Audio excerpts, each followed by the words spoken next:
I am going to jail for the murder of a fictional character. Writhing mass of flesh, really grossed out. I don't know why everyone is so obsessed. I'm very disturbed. I am so shook. Oh my god.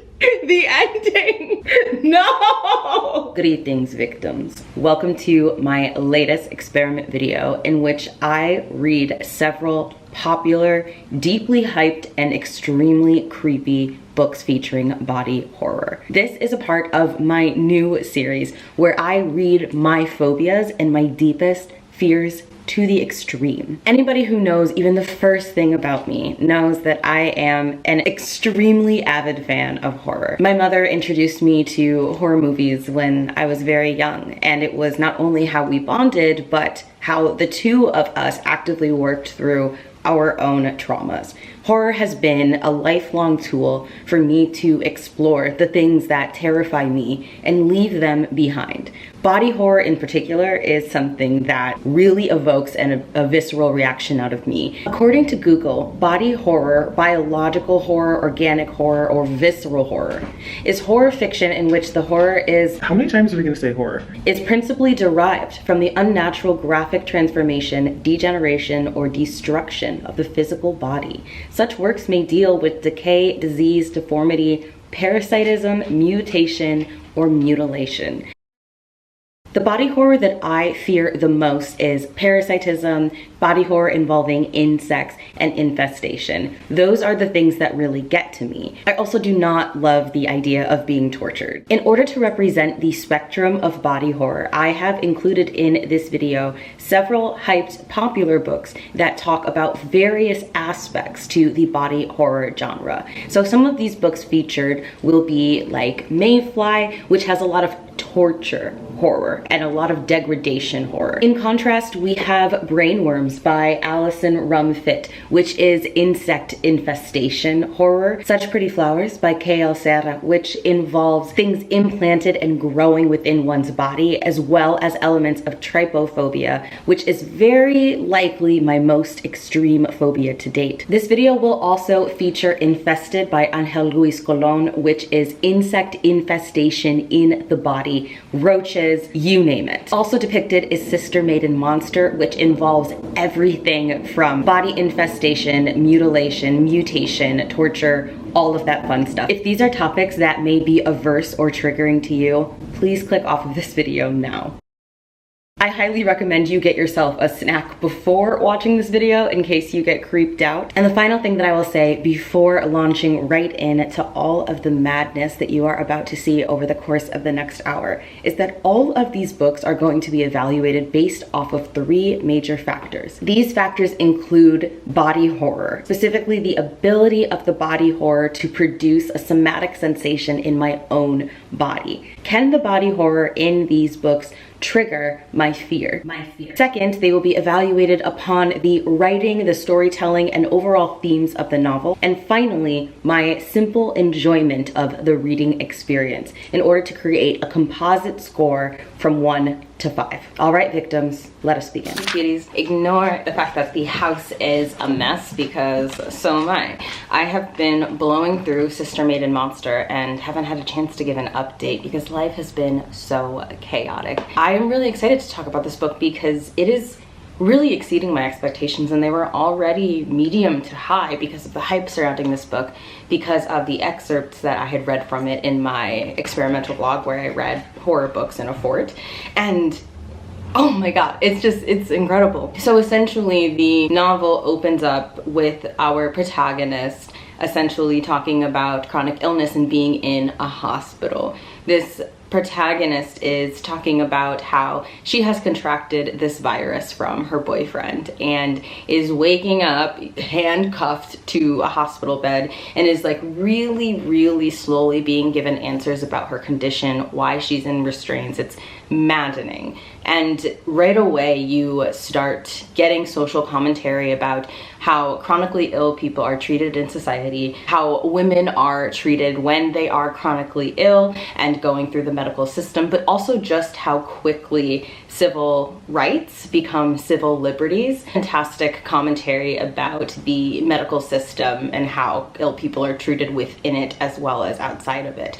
It's very, very good. I love having an analytical protagonist as well. She is smart. She knows when to play nice with these people in the hospital that are in charge of whether or not she gets out. And I really appreciate that, because it often frustrates me when protagonists very understandably decide not to play the game and just like respond emotionally, and then they get trapped in that situation for longer. But I appreciate it because that's how I problem solve when somebody is in like an extreme position of power over me. I'm fairly good at strategic thinking in that sense because PTSD is a bitch. Video sponsored from your childhood trauma. So I just really relate to the protagonist, but she also does have those emotional moments where she absolutely is not going to be a logical piece of rationality, right? All of that being said, the writing is fantastic. It is eerie, it is expressive, it is fun. I cannot stand her boyfriend fiance. I think that he is garbage. I don't trust him. The way he reacts to things, I just don't feel that he loves her as ardently as she loves him. I don't feel that his love is as unconditional as hers is, and I'm not really rooting for that relationship. But it's really interesting because there's also commentary about reproductive rights, and there is like already trying to be this forced sterilization of women who have this virus, but men aren't forced to get vasectomies. So there's just a lot of really fantastic social commentary happening. And we would say chapter 9 in the audiobook, which is chapter 8 in the physical, the social commentary starts to get a little ham-handed. We're like, okay, we get it. We're at the point where the book is getting queer, where she meets a woman, and this is where all of those steamy, horrific little scenes are coming into play. Just got through the first scene and it was hot. So the audiobook is very, very good. It's something that I feel is like, it's something that I miss when I'm not listening to it. If you're an audiobook fan, I think that the audiobook is a really good way to go thus far. But again, I'm only on about chapter 11. There's 35 chapters, so quite a ways into the book, but not at the halfway point yet. I'm enjoying it. I can't wait for the horror cannibalism to really come out, because we've already gotten that. It's really, really good so far, so I can't wait until the book really opens up and isn't afraid of holding back to the reader. But the pacing is excellent. It obviously is leaving me in this constant state of suspense. So I'm on board. I'm completely on board. Points if you can name this cartoon. All right, glowy face mask, Jessie. It is 2 a.m. and I've been reading for a while. It's actually 2:47 a.m. so I don't know if sleep is going to be a thing. Right now I'm wearing a mask with like antioxidants, and I am pretty well into Infested. I just started it and I'm on page 122. Current thoughts are that I'm not really feeling the horror, even though there's a ton of body insect horror. I'm enjoying it more than anything, but I'm not feeling any like empathy, sympathy for what the main character is going through. You know what I mean? Like, I'm not feeling it in my own body the way I wish I would.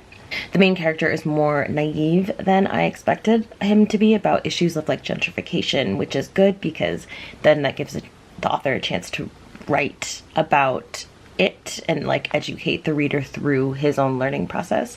But my camera's dying, so I'm gonna check in after I wash off this mask.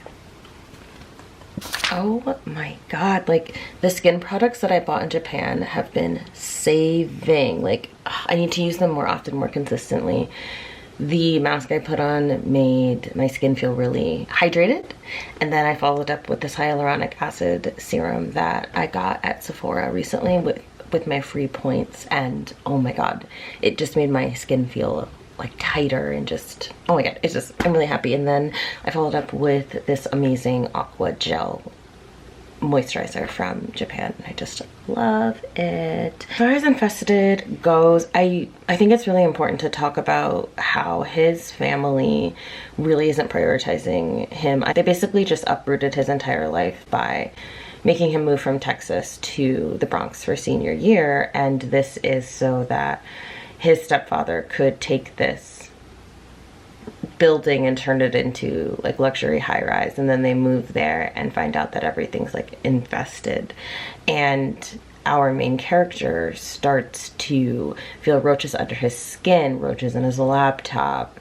and it's just like, you know, it's very eerie and very creepy, but I'm not feeling that same connection with the atmosphere as I did with The Taking of Jake Livingston, which has a really similar tone and is a similar type of narrative. I think that his parents should be showing a lot more empathy for him being uprooted in his senior year, especially because he's clearly struggling and there really isn't any centering of his feelings at all. It doesn't even feel like for a moment that his parents are willing to acknowledge where he's at.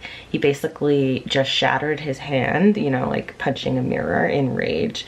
And after getting bandaged up, his mom's just like, I know you're stressed, but this is going to be good for all of us. Which, if my child were lashing out that severely to the point where they hurt themselves, there would be much more of a conversation. There hasn't even been a talk of therapy and, you know, just nothing, like no amount of care, that not even close to the level of care and consideration that this boy should be shown. And we understand that in terms of representing, I mean, I'm from an Afro-Latina family, so I get that that representation is like authentic, you know, that a lot of kids in general just don't get that level of deep emotional vulnerability and emotional support that they deserve. But I do hope that by the end of the novel, he is being cared for more deeply for his parents, even though I know that they love him in other ways. His stepdad's also extracting a lot of labor from him while we're working on this house, and he's feeling very trapped within this apartment and like he's going mad. So there is a psychological component to it as well, and I'm enjoying it. I'm hoping to finish it tonight because I don't feel at this point that it's a book I'd want to keep on my shelves. This is the arc, but I also have a finished copy, and unless something really cool happens, unless there's some wild twist or something that makes me feel more connected to the story or interested in it, I'm definitely going to be putting my hardcover copy up on Pango. We're having a massager moment because our neck is killing us, and we are finishing up Infested and just started Renfield. The book has gotten better. We have a slightly higher opinion of Manny's parents. We're really enjoying this like little investigation, paranormal investigation he's got going on with this girl who has been protesting the gentrification of his building. And it's really interesting like seeing them team up. I'm definitely more interested and more hooked in the story now that a character has been like outed as a ghost, which you know about, it's on the back of the book cover, but seeing it happen, as well as the conversations about the bitterness that a lot of white immigrant folk felt over black and brown people during the era of like really building New York during, you know, like the 60s to the 80s sort of thing, where they felt that they had struggled more because they were white immigrants, like specifically Germans, who had to like abandon their language and move to the United States and deal with the prejudice of being German in America right after World War II. A lot of them projected their anger onto black and brown people who were always like living in America. Anyway, I know it's loud with this and Renfield playing, but I just wanted to give one more update before finishing the book. I probably have like 30 pages.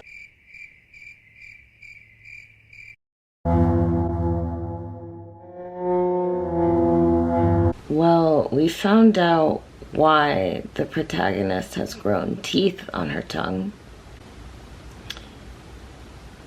And I wish that had been left a mystery to the reader because I can't unknow that and I can't unsee that. I'm very disturbed. There's a scene in which a person removes the top half of their head so that the other person can erotically slurp up the fluids of her brain, and then they take turns feeding on each other, and then the head is just put back on. This book is more unhinged than I anticipated, and it's currently 5:19 in the morning. I've been reading all night, just different books, filming clips for different vlogs. I literally have books just scattered about. And I am finally ready to go to sleep. I've watched a couple horror movies, Totally Killer and Renfield on Amazon Prime, both of which I've enjoyed. I've got about 20 minutes of Renfield left. And I'm finally ready to take a little nap before the sun comes up. Hopefully I can get a few hours of sleep and still wake up like relatively early to edit and stuff. But I'm just enjoying like staying up to binge all of these books and get my vlogs updated. So I'm gonna be falling asleep listening to the audiobook for Sister, Maiden, Monster. The book has finally shifted perspective because we're following 3 people, so we finally shifted onto the second person. And I'm interested and intrigued and really enjoying that perspective. This is the character who is like catches a taste for serial killing, and the book has become a lot more religious and theological. Apparently there is another type of people that are affected by this virus who get in touch with angels, and the angels like tell them what to do and give them these abilities and strength to execute certain people with God's will and purpose in mind. And there's been an interesting turn in the story where certain people are targeted because of their memories, and these people are put into the archive by certain people with the virus who feed on their blood and absorb their memories and add their memories to this archive. It's just very, very interesting, all of it, and I don't know quite what to make of it all yet, but I'm ready to finish it up and update y'all in the morning. I am feeling uncomfortable about the racial politics in the book, and I just don't think I'm ready to speak on my uncomfortability, but it is something that I have been feeling since the beginning of the book. And after the way a Black woman was just killed in the book in particular, I'm feeling even more uncomfortable, but I haven't decided if it's problematic or not, and I want to talk to some other readers first and get their thoughts. See you in a few hours. Is that a girl? Like a tail? Is that a tail? Yeah.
I have not hate annotated a book in a long time. This book was supposed to deliver, and it is not giving. This book should, in theory, be everything that I want in a novel. I mean, on the surface, it is, right? It has like that dark florist component. It has an unstable antagonist. I love books that are about herbs and plants and the dark side of being a florist and all of those things. Like, I am basically a tree. I'm basically a plant. I own 80 houseplants. So anything, yes, Akasha?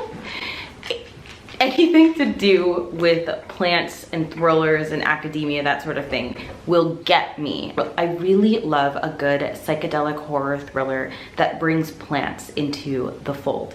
But unfortunately, neither the antagonist of the story, whose name is Mara, or our actual protagonist, Holly, are interesting, and the book is mainly their two interactions. Of course, we are following Holly, who's trying to get answers for her brother's mysterious and sudden death, and he just absolutely lost his mind, withdrew from the family right after getting with his fiance, this beautiful, enigmatic, mysterious florist who basically lives in a little castle. And Holly kind of moves in with this florist in order to investigate what happened to her brother, because she's convinced that Mora is hiding something. However, then she starts sleeping with her.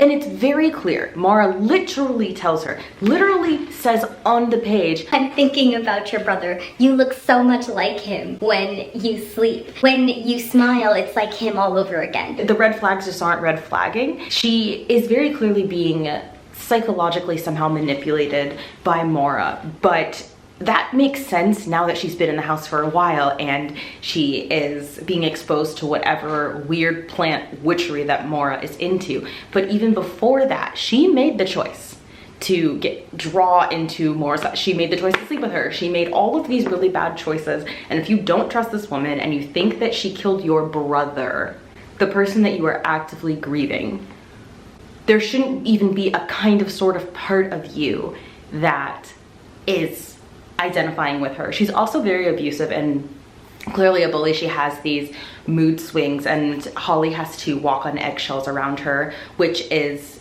very, very triggering for me to read as a reader. And it is very clearly a textbook abusive dynamic, and Holly is slowly starting to realize the abuse.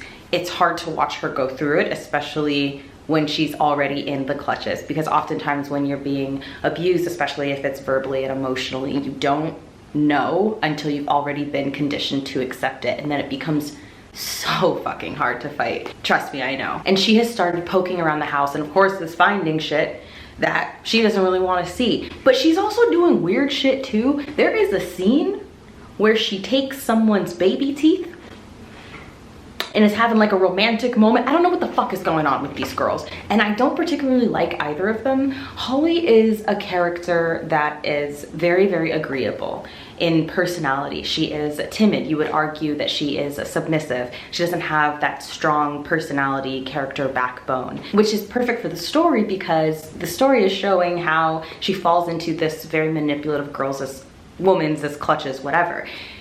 And I understand that, and I think that those books are so important. However, Mora is not subtle at all. She's supposed to be written as the psychological mastermind, honeypot, a word that's coded for dangerous women. What's the word?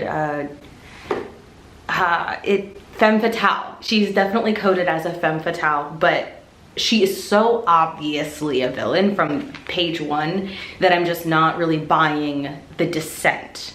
Do you see what I mean? Like, it's all been so ham-handed from the beginning, but I do think that Holly is also blinded by her lust and her feelings for Mora that she had from the second she laid eyes on her. The depth of that connection hasn't really been explained as of yet. I'm just trying to be patient, but the psychological elements of this book aren't giving what I was promised to be gave. The book has the promise of trypophobia, and we got a slight little trypophobic scene, but nothing that's making me feel anything. And honestly, I am just really not feeling it. At first I was interested. At first I was afraid, and then I was petrified. And then I stopped being interested, and then I'll read some more, and then I'll be like, oh, this is interesting, and then it stops being interesting. It's a very up and down book. The writing is pretty, but honestly, it's nothing that Kit Makis didn't accomplish way better in Tripping Arcadia. And I'm just not, I wish that I was loving this book so much more. Unfortunately, I'm not, so let's see how far I have. Oh my god, the last thing I wrote in here is I honestly might not have the patience for this book. One thing I do enjoy is all of the knowledge about flowers and growing and flower history. And now that the main character is fully kind of in the throes of Mara's clutches. What? I think we're at the part in the book where the main character herself realizes that she's in too deep and she doesn't know what to do about it. She is starting to undergo changes, and that's all I'm going to say. There's this haunted house component that has popped up that is interesting. So as of right now, I'm on page 204, where I wrote that Mora's behavior feels almost like grooming. It feels that she's slowly training Holly and it's heartbreaking to watch. It's difficult. So there are 300, so I'm 114 pages away from finishing this book. I guarantee you I'm gonna finish it tonight because I do not want to have to bring this book into my future days. Right now I'm getting ready to host a watch party with my patrons. I'm so excited. We're watching One of Us is Lying, and I cannot wait to see what the next 3 episodes hold. So I will check in with y'all once I finish this book. Sister Maiden Monster, by the way, DNF'd. And I DNF'd Sister Maiden Monster very far into the book. I might as well have finished it, but I was just so bored. I was just so bored with the book. Once we left the first person's perspective, the book kind of fell apart. I just don't think it was well executed. I think that it went off the rails. Angels and the theological part just felt like it came out of nowhere and it wasn't well handled. I'm not one of those people that really doesn't like theology or religiousness in their texts.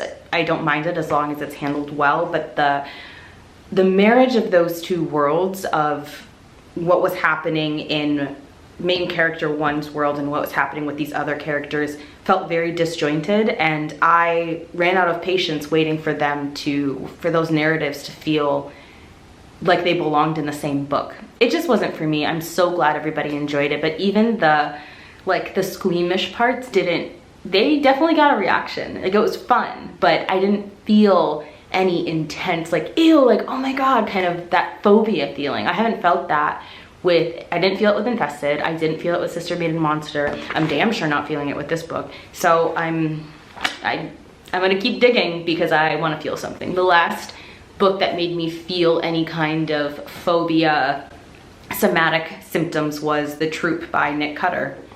So I'm looking for my next troop. Not moving until I finish this book. What is getting me through is that one of you messaged and was like, are y'all gonna put this up on your Pango? Because with the annotations, and I said yes, I'm gonna be putting this up on my Pango for cheap. Literally the only reason that I'm finishing this book right now is so that I can get it to the person who wants to have the annotated copy. I'm doing this for you, okay? I am suffering on your behalf, but the good news is that when I'm annotating for somebody, it's just more enjoyable, you know, because I know that they get to read my bitchy annotations and stuff.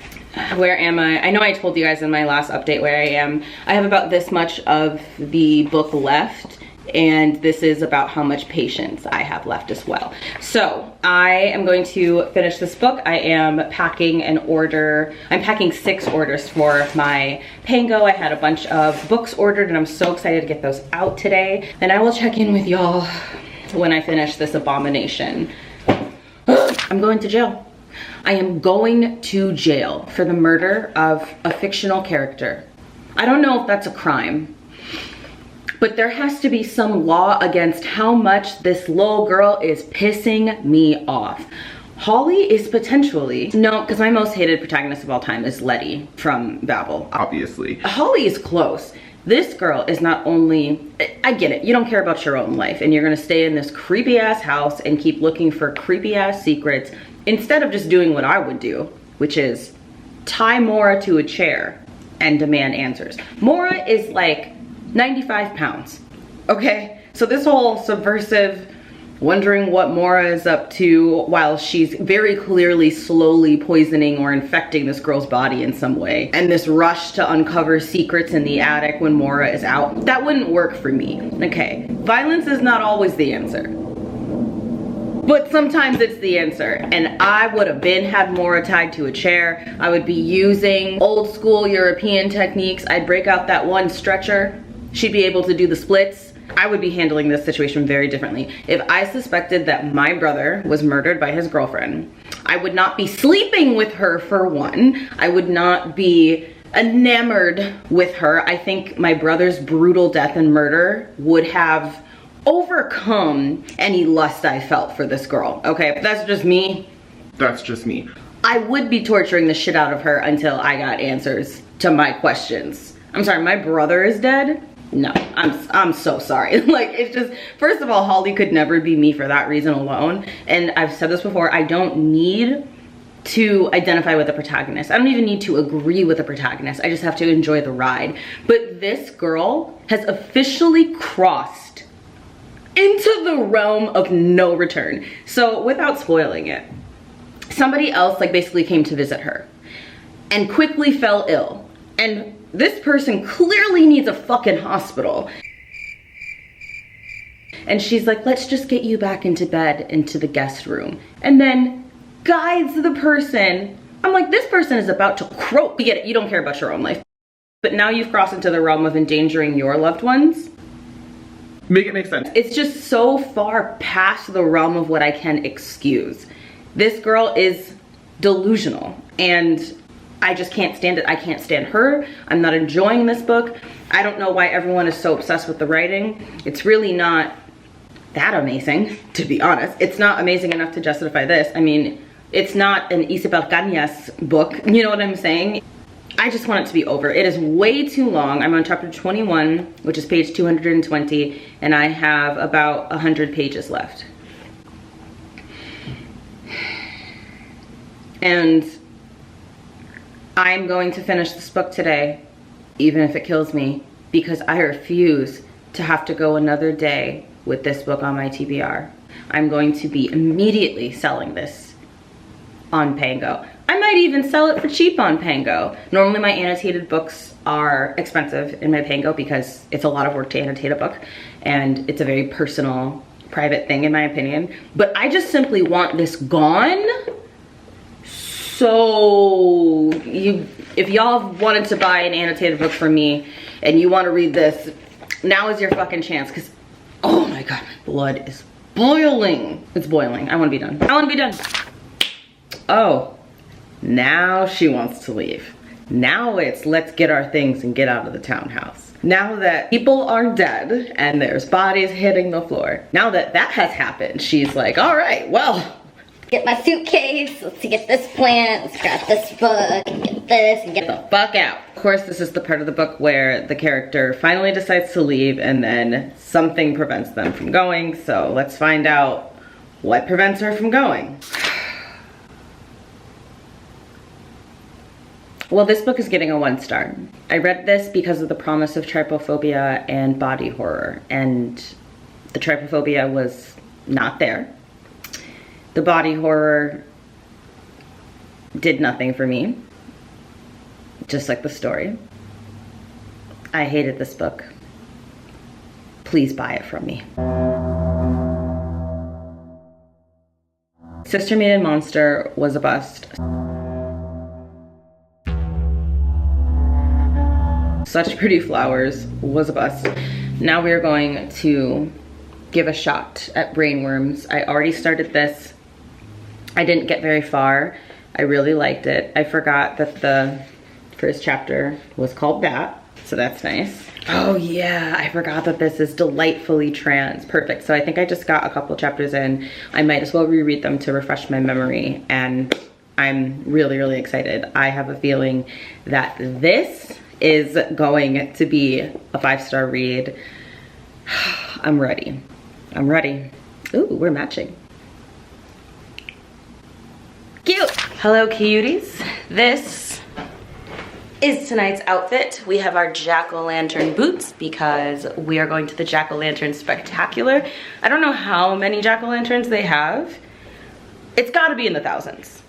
At least a few thousand, and today is the last day. I'm so glad that we caught it, and they're all lit up. I try and go every year. I'm so excited. So we will give you all of the footage and check in later or tomorrow.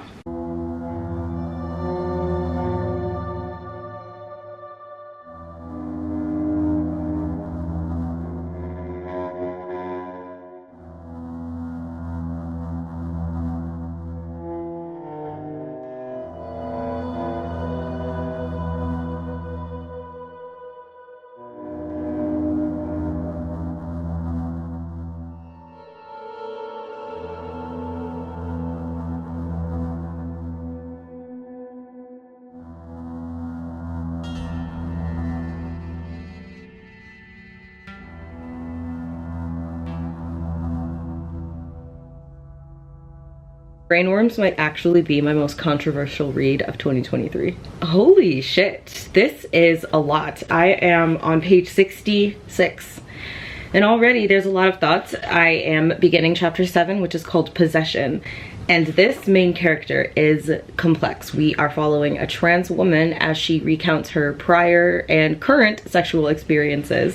Her life is turned upside down when a TERF bombs her workplace. And she's coping with the carnage of dealing with the media and her own trauma and having just gotten out of the hospital with a lot of sexcapades, a lot of binge drinking. And she meets Vanya, who is terrifying and beautiful and mysterious. And at this point in the book, she's just met Vanya. They have hooked up. And there's a lot of things about this book that is going to make a lot of people uncomfortable, outside of the fact that a lot of people can be threatened about reading about openly trans and proudly trans protagonists. So that's one layer. But the layers beneath it are the ones that are far more interesting to me. There are a lot of kinks in this book that aren't typically centered when we talk about kinks and sex positivity, which often kind of ends with certain kinks, ones that are just like less popularly discussed when we think about kinky sex, if that makes sense. So there's a lot of kinks in this book that is going to make readers who are not as sex positive as they think they are uncomfortable. There also is an age gap with the romance, and some of the language surrounding that is going to be very, very challenging. This is a protagonist who's also very vulgar and not afraid to be sexually explicit. In a lot of ways, this book reminds me of Detransition Baby by Tori Peters, which was very, very big and widely read on Bookstagram, but it was a book that a lot of booktubers didn't touch. And seeing the way that discourse went surrounding Detransition Baby is giving me a good idea of how discourse surrounding Brainworms is going to go. So there is a scene where she was just recounting a sexual encounter that she had with another trans person who had very, very different ideals and values and beliefs surrounding transness than she did. For example, his sister is a very, very famous TERF, and he's kind of like defending her. So what I loved about that scene was it talks about the very real experience of sleeping with people within your community that hold beliefs that you are vehemently opposed to, and then feeling like you have betrayed your community or failed your community, or more importantly, betrayed and failed your own self by having a sexual relationship with them. Very complex stuff, very interesting. I am excited to get more into the book because I'm already having so many squeamish like feelings about the political topics in the book, and we haven't even gotten to the grotesqueness, the horror of it yet. So I'm ready. Although the trans horror, the reality of being trans in today's world, is very, very well depicted in a way that doesn't feel sensationalized. It just feels authentic and honest and raw. I'm very into the book so far.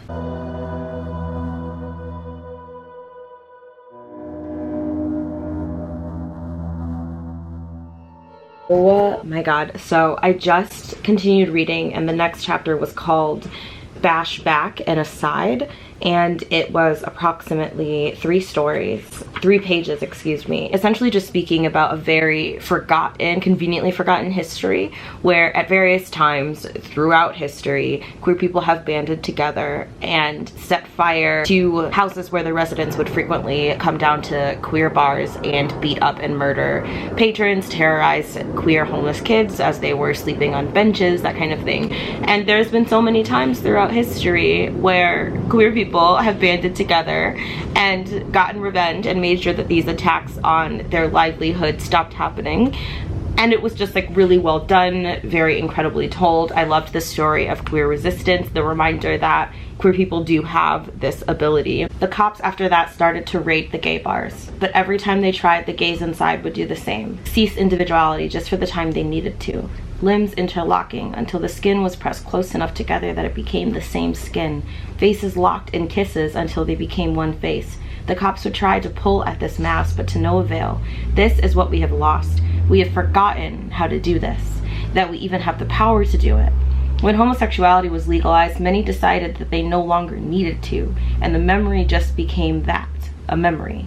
Then not even a memory, a story, a vague idea, a metaphor. And what's interesting about any rights struggle is that once the specific right that people were fighting for becomes legalized, all the messiness of their resistance, all of the violence involved in the resistance in order to make that right even accessible and possible, gets conveniently ignored and written out of the narrative that queers just waited patiently and went through proper voting channels in order to get rights. And that's very much not the case, even though absolutely, yes, that was a big component to queer rights, which obviously we still have not achieved on a legal measure. For every queer person that was out there actively voting, that same queer person and or other queer people were out there actively setting the fires that needed to be set, intimidating back the people that were coming in and brutalizing and murdering and sexually violating the people in their community. Like, resistance and fights for rights are very rarely often pretty, especially once that right gets achieved. Then the struggle gets romantically written about as like a peaceful, we all sat in a circle and wrote letters to our local legislators. I just really love the messiness being pulled back into the narrative, and even though some people might see this aside chapter as like non-linear or jarring to the narrative, it absolutely fits, and I'm just very impressed. I'm dead. So this character is in a chat room. You don't really know who is writing, who's behind the particular chat, but I can take a guess.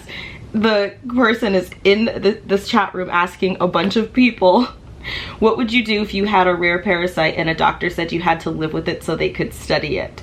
And one person responded, wouldn't live with it, obviously. I don't want some weird fucking parasite. That's why I divorced my husband. If you had a tapeworm inside of your body and you were gonna get rid of it, but then suddenly it started to talk to you and you realized it was sentient, would you still get rid of it? It's giving Eric LaRocca.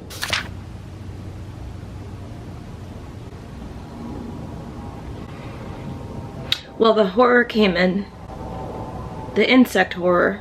This book is like if The Troop by Nick Cutter and Detransition Baby and Things Have Changed Since We Last Spoke all had a baby. That's what this book would be. And I'm really grossed out and I really love it.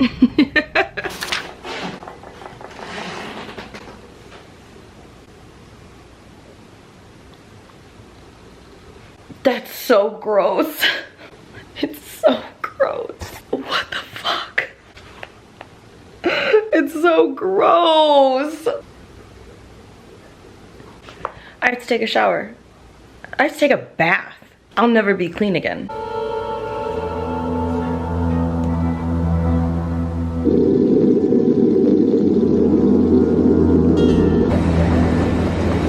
Raising Cane's for dinner, which is so overpriced but delicious. Yum, yum, yum. Legendary cane sauce. Comment down below if you have a Cane's near you. Their lemonade is increíble. It's so good. And after that, I'm gonna open these packages. What I'm going to do is eat my comida, and I'm going to finish Brainworms as I eat. I'm looking for it. Oh, that's right. It is, because I went to a bar yesterday and just read some of Brainworms, so I think it's out here. Yep. It is out here in my NB Book Club tote bag. I love this tote so much. Speaking of like totes and stuff, I just launched my merch on Bonfire. You can get the NB Book Club bag on Bonfire as well. Okay, as far as Brainworms, I'm really, really loving it. It is giving everything that Sister Maiden Monster did not. The body horror is spectacular. And then also, I love that it breaks the fourth wall in a very authentic way and makes the reader complicit. I think a lot of times breaking the fourth wall can be very cheesy, but this is just really well done. All right, off to eat and read. This book is so fucked up. If you have triggers or certain content that you would like to avoid, do some research on this book before you read it. Whew. Not a human, insect, group, writhing mass of flesh orgy. What the actual? So now there's like worm impregnation and I'm so uncomfortable. I really love it. Okay, well that was wild.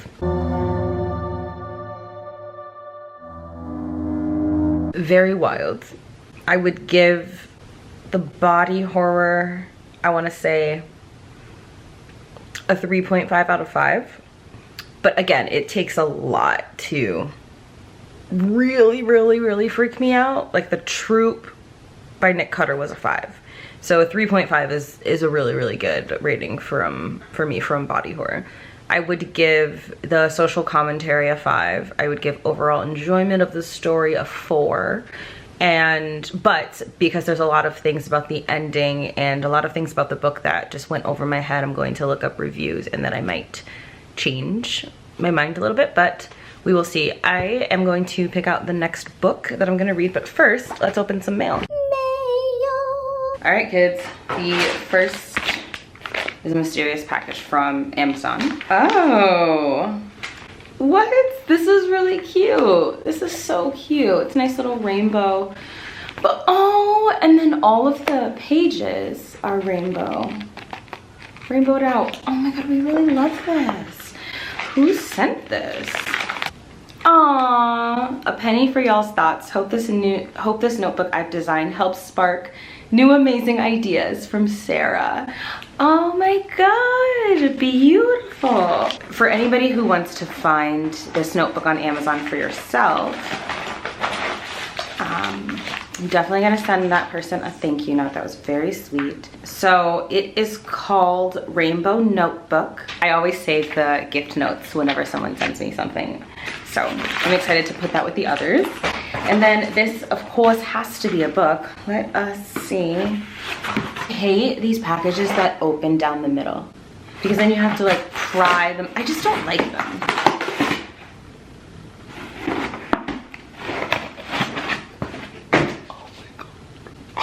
They sent Femi Coyote's latest novel. Oh, and this is called Gaslight.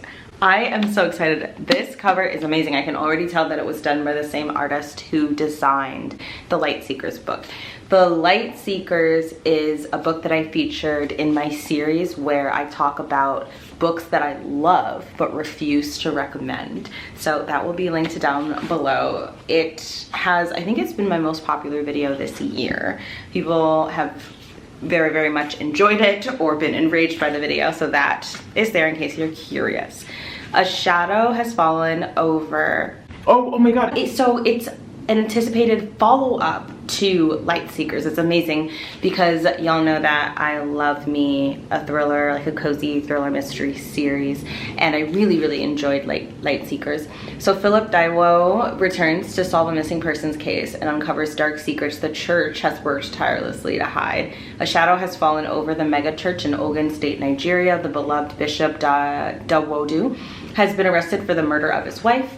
Sade Dawodu has vanished, or maybe it's Sade, has vanished without a trace, and although no body has been found, the police have acted based on what they claim is damning evidence. Philip Taiwo, hot off the success of solving the Okriki 3 case, is brought on to investigate.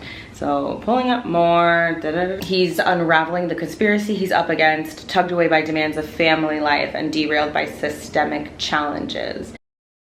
By turns high octave, dark and political, but always emotionally stirring, Gaslight is a classic mystery with a fresh global tilt. Beautiful. I'm very excited about this. So for those of you who are unfamiliar with Light Seekers, this is a novel where you are following Detective Philip Taiwo, and there were 3 college students who had tires put over their necks and then they were burned alive while everybody watched. And he goes to this city in order to interview the residents and talk to them about why this happened, and no one will speak with him.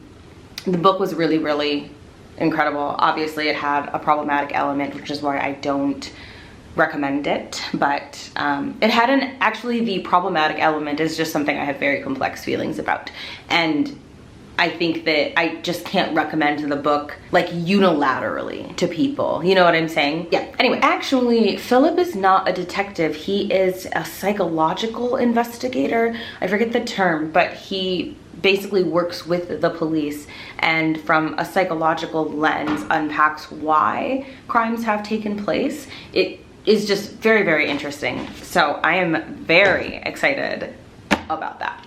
Now it is time to select another book. I'm just gonna go peruse my shelves, and I will come back with something. Oh, hello cuties. I decided to pick up Mayfly, which is gone like my father. I literally just had it. The first thing I would like to say is that Mayfly is aggressively well written. I was not expecting the writing.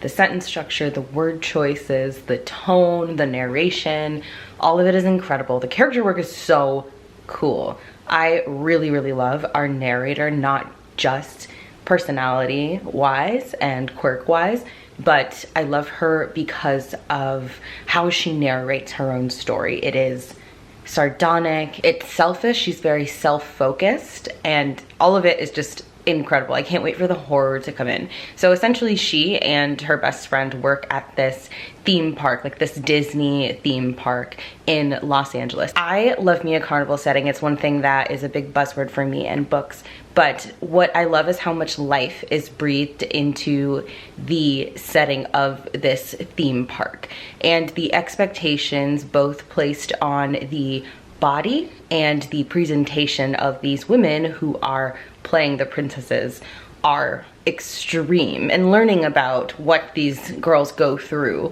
in these themed camps in order to portray Disney princesses is very fascinating, and I think also important. It kind of feels like I'm learning a lot, and she gets introduced to her best friend's brother, who is this, you know, famous football athlete and's got a ton of money, and they both really seem to loathe each other right away, but they keep kind of getting forced into proximity with each other. I don't know if this is going to turn into a romance between the two of them. It likely will, because that's how it usually goes. But what I am enjoying about that is that it's actual hate to love. A lot of times the hate is just one-sided and then it's called hate to love.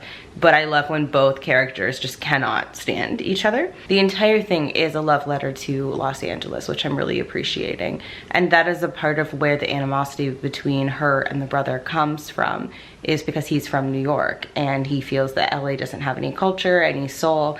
And the narrator really does a lot to counter the narrative that LA is all shallow and commercial, etc. And it's really nice because a lot of the things that she is saying about her city is very, very challenging to notions that I have had about LA, and I'm just really enjoying it. So I am currently doing laundry in an antioxidant face mask, and I'm not far in Mayfly at all. I would say around page 70. The book is also really, really funny and imaginative. Like, there's a scene where she basically exposes a racist online while masturbating. And oh my god, the other thing that really endears me to her character and to this story is that she was raised by her movie star grandma, and the quirks of old Hollywood, the bits of old Hollywood being put into the story is definitely getting me, because I do love me in old Hollywood anything, honestly. And her grandmother is so incredible, just so poised and classy and amazing, and so you're getting these really wonderful flashbacks to when her grandmother was agile.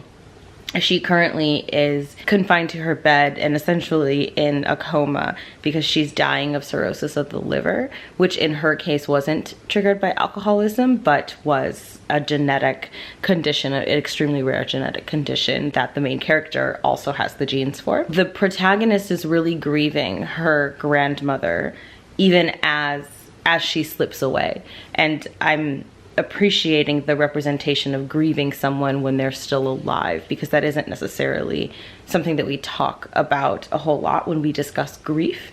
It's all very, very good. Like, the fact that I have so many thoughts, feelings, opinions at page 70 says a lot. Okay, so I'm gonna let this face mask dry up. It's already drying nicely. And I'm gonna keep reading and see how far I can get into this narrative. Oh my god, this book is so exciting. Just got to page 90. There was a killing, and it was chilling.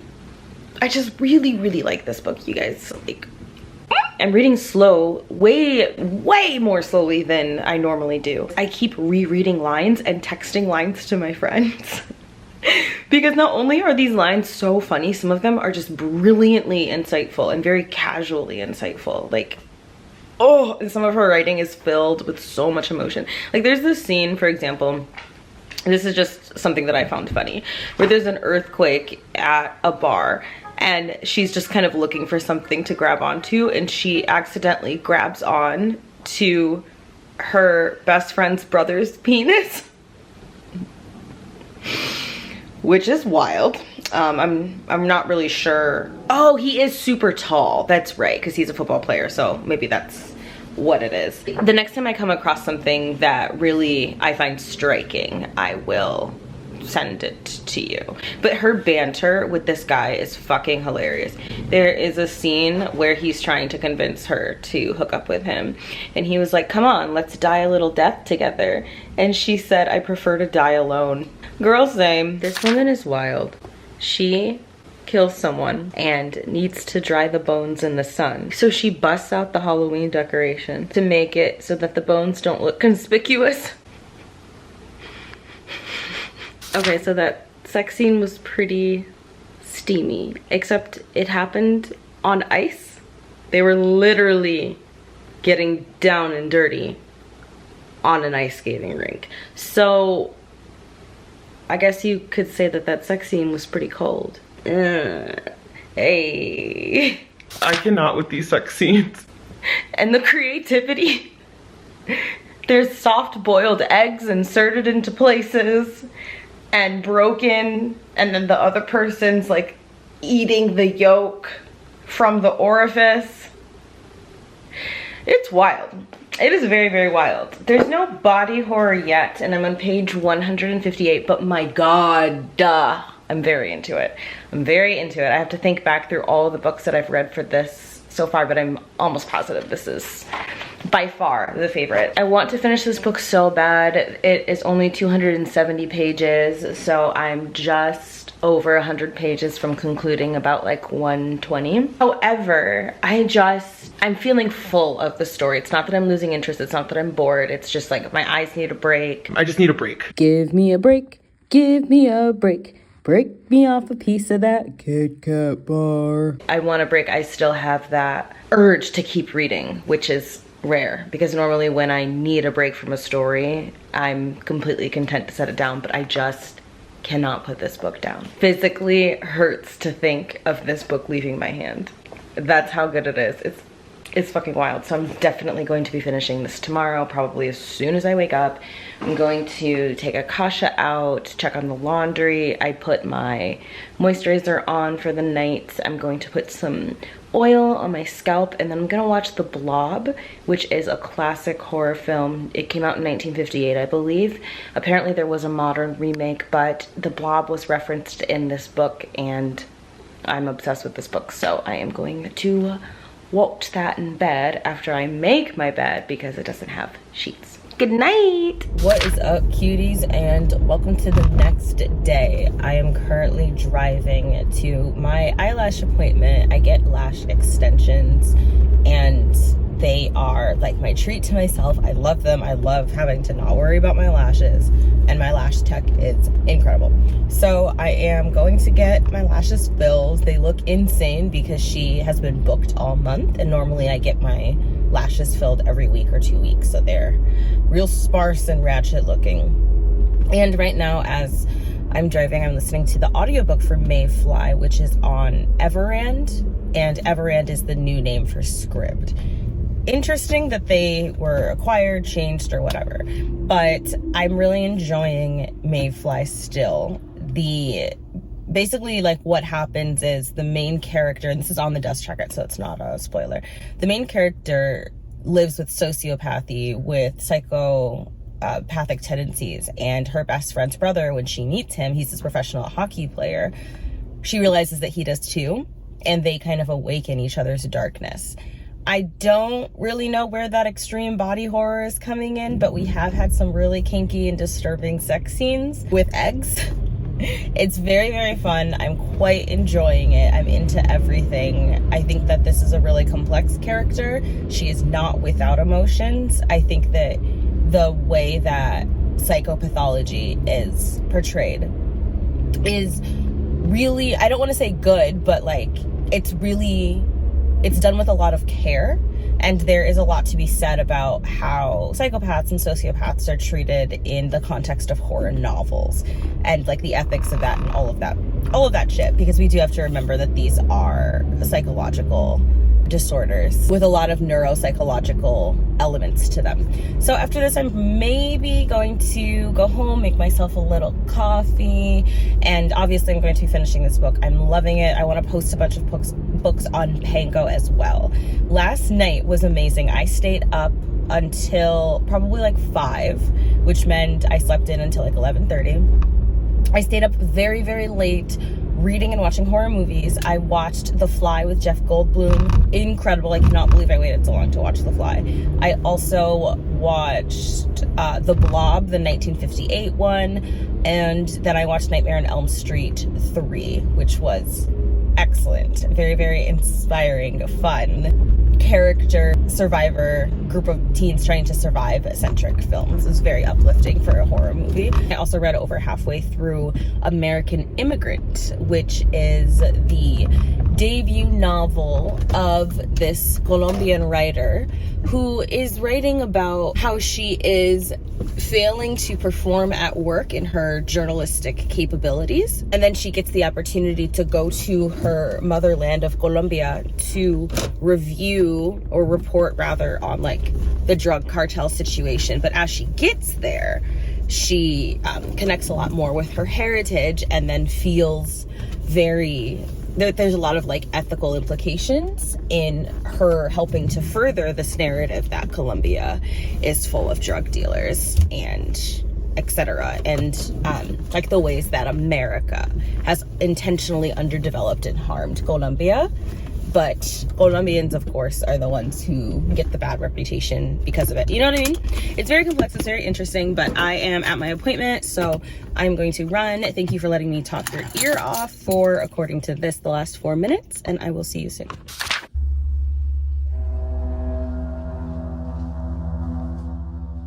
Friends, things were done. Decisions were made. Hair was cut. Lashes were fleeked. Dollar was treed.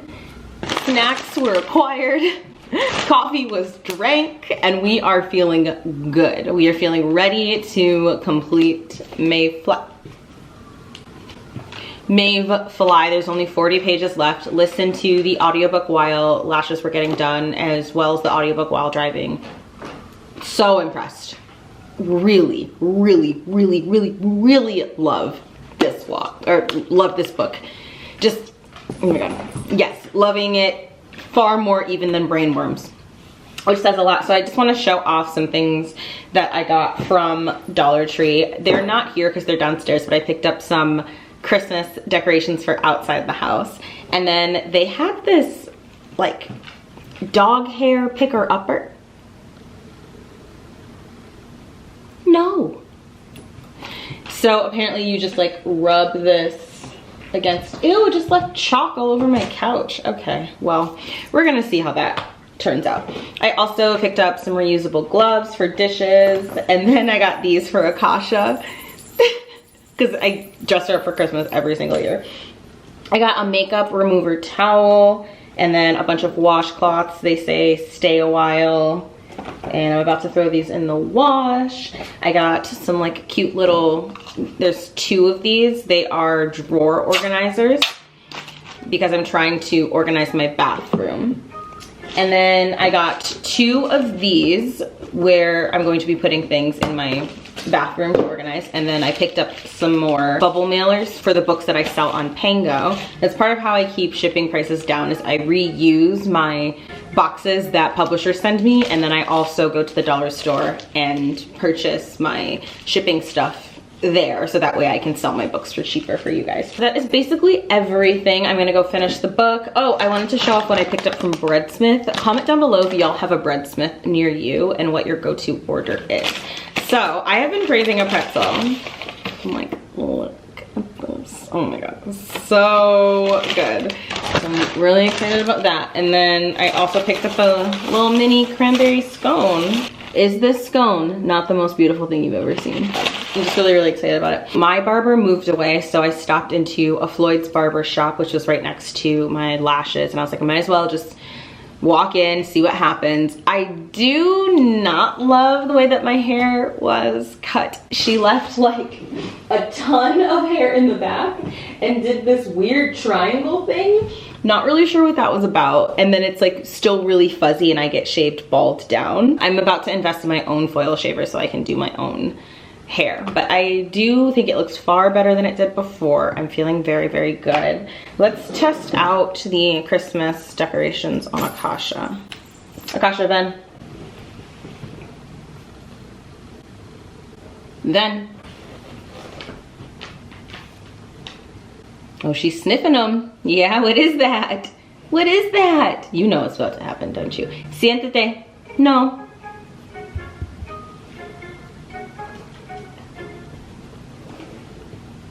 I'm sorry that I have to do it, but you know it's the most wonderful time of the year. Okay, here we go. Who is this?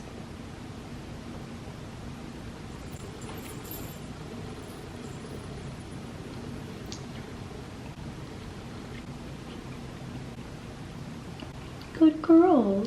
Why are you doing that? What a good girl. Yeah? Do you like it? Who is that? Okay, let's try another one. Okay, good girl. Very good girl. Good girl. Okay, this one. See, this one's less jingly. Who's this? Good girl. Okay, so cute. It's cute, right? Okay, here we go.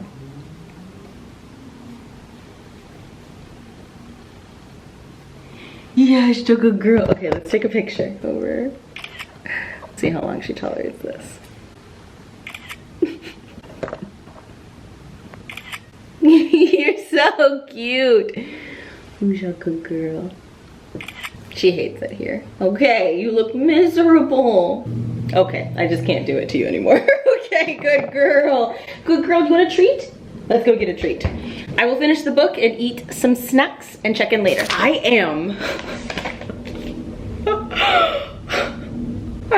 so shook.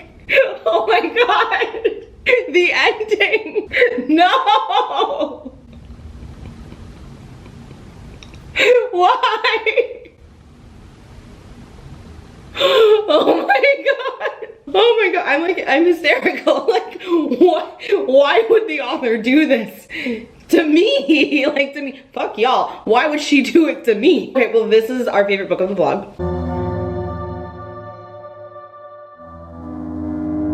This experiment has been a lot. This is the book. This is the book that we were looking for.